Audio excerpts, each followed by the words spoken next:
how to get rich fast. This is one of the most common searches on YouTube. You've probably looked it up at some point in your life. However, most people who want to be rich never actually learn how to achieve that for real. This happens because they're always looking at the wrong side of the equation. But today, I'm going to teach you how to focus on the right side. Let me ask you, do you really want to know how to get rich fast? You'll need to seek external information because you don't learn this in school. Go ahead and write in the comments, "I will be rich in 2024." So, let's begin. Have you ever heard the fascinating success story of Robert Kiyosaki? He came from a middle-class family and, from the age of 9, wanted to learn how to become rich. Robert is the author of one of the most well-known books in the world when it comes to money. I strongly recommend you read this book, or at least listen to the audiobook, which you can easily find on YouTube. In this video, you'll learn how to get rich, just like Robert Kiyosaki did. Today, he's the one who will teach you this lesson. Here's what he said. "My father was the head of education, a PhD, a very important man, don't you think? I came home one day and asked, 'Why don't we learn about money in school?' He looked at me and said, 'Because the government doesn't want to teach us that subject. The government tells us what we can and cannot teach.' That sounded strange to me, so I asked, 'Wait a minute, don't we go to school to learn about money?' He said, 'No, your job is to get a job,' so I replied, 'But we get a job to make money,' and he answered, 'No, the purpose of working is not to make money.' I asked, 'Then why don't we learn about money and skip the part about working?' He turned to me, frustrated, and said, 'If you want to learn about money, why don't you ask your best friend's father about it?' He was talking about Mike's dad. So I asked, 'Why Mike's dad?' and he replied, 'Because Mike's dad is an entrepreneur.' I asked, 'What about you?' and he answered, 'I'm an employee.' 'A government employee?' Then I inquired, 'What's the difference?' He said, 'The difference is that an entrepreneur needs to know about money, otherwise they won't stay an entrepreneur for long. But an employee doesn't need to know anything about money because the government and the company will take care of them.' I was still a child, so I was a bit confused. I just followed his advice. I went to Mike's father's office, knocked on the door, and said, 'I'm here. I'm 9 years old, and I want to learn about money.' He just turned to me and said, 'Go away.' That's how the story of Rich Dad, Poor Dad started. After a lot of persistence, my rich dad finally agreed to teach me about money, but with one condition: he would never pay me. Because the moment he started paying me, I would start thinking like an employee, and that's the trap. Entrepreneurs work to be free, and at that young age, that idea completely blew my mind. He told me, 'Never want a paycheck, my son.' Understood. Okay, I get it," I said. Then he turned to me and asked, "How do I make money?" I answered, "By being an entrepreneur, of course. So how do you learn to make money?" he asked. She was Ingne. At first, he introduced me to the board game Monopoly. After that, I started working for him. My rich dad owned hotels, and I did small jobs for him, like cleaning the floor and moving tools from one place to another. Little things. As I got older, I began working in his office, doing marketing, not accounting. I was basically an apprentice, but always working for free. The way he taught me about money was through playing Monopoly. One day, though, I got fed up and said, "When are you going to actually teach me about money?" He replied, "What do you think we've been doing?" I said, "Playing Monopoly," and he said, "No, we haven't just been playing Monopoly." So I was confused and asked, "What are we doing?" And he replied, "I'm teaching you about money. For example, you're learning how to buy properties and rent them out, how to buy and sell, how to buy cheap and sell at a higher price. This is one of the most profitable formulas to make money. There are many formulas for financial success, thousands of them, but one of the best is playing Monopoly, buy cheap and sell high." I then asked, "What does that mean?" He said, "One of the best ways to build great wealth is by playing Monopoly in real life." He then asked, "What do you think I'm doing here?" I replied, "I don't know." So he took me outside and showed me his house and his hotels. By that time, 10 years had passed. I was 19 years old and studying in New York. When I returned to Hawaii, my rich dad had already bought a piece of land that was larger than half of Waikiki Beach. Even today, when you go to Waikiki Beach, what do you see? The Hyatt Regency Hotel. That hotel belongs to him. Just like in the game Monopoly, he acquired the biggest assets in real life. He simply held on to them, because at that time the property wasn't that big. He had to buy all the smaller businesses since Waikiki was just a small village back then. Unlock wealth in 90 days with the wisdom of a 7,000-year-old wizard. The Wealth Wizard's secrets to be rich. Achieving wealth in 90 days helps you overcome limiting beliefs, reprogram your mind, and set clear goals. This transformative guide, packed with motivational stories and practical exercises, is your path to prosperity. Get it now for the promotional price, available only today. Click on the pinned comment link and start your journey to wealth now. So he went there, bought one business, then another. It took some time, but eventually he assembled this piece of property, and then he built the Hyatt, which is now a huge hotel. Later on, he sold it for $800 million. That's how I learned about money. But of course, I had some financial problems for a good part of my life. Some people stabbed me in the back, but that was good because it made me grow. That's the spirit of it. People who are afraid of making mistakes, as they're taught in school, never grow.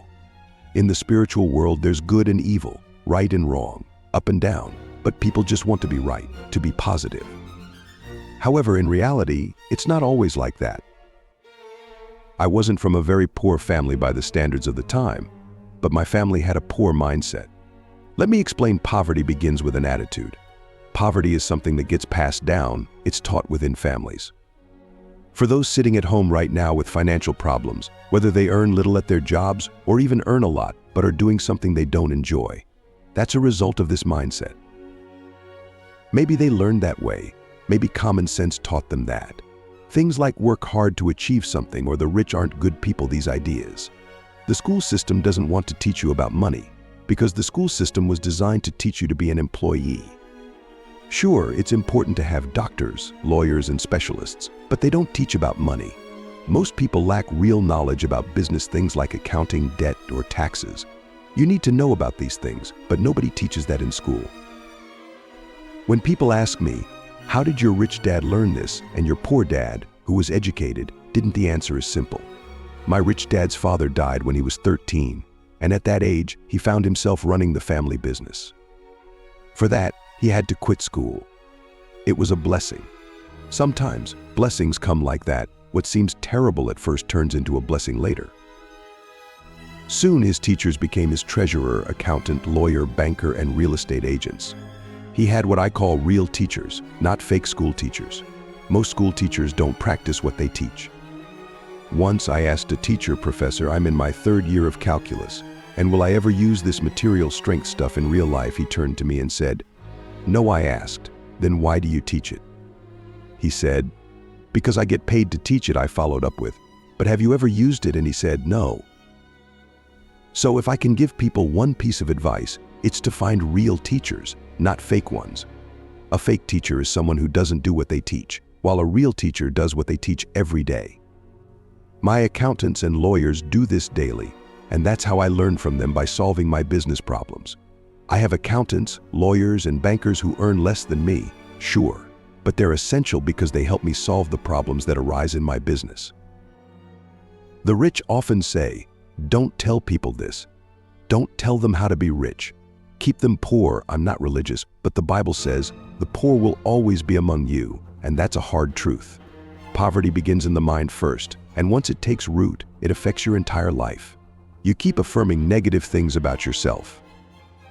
Okay, I'm not very religious, but when someone says, "I can't," they bury themselves deeper and eventually become what they say. My poor dad would say this all the time, and my rich dad would say, "That's why he's poor." A poor person says, "How am I going to buy this? I'll never afford it," because deep down, that's an escape. It's easier to say that. You know what my rich dad would say? Instead of saying, "I don't have the money for that," he'd ask, "How can I pay for it? What do I need to do to get there?" This mindset shift is crucial because it transforms the way we approach challenges. When you begin asking how instead of saying, "I can't," you're training your mind to search for solutions rather than accepting limitations. It forces you to think creatively, to explore options you wouldn't have considered otherwise. This proactive attitude can lead to new opportunities, partnerships, and innovations that would have remained hidden if you had simply accepted defeat.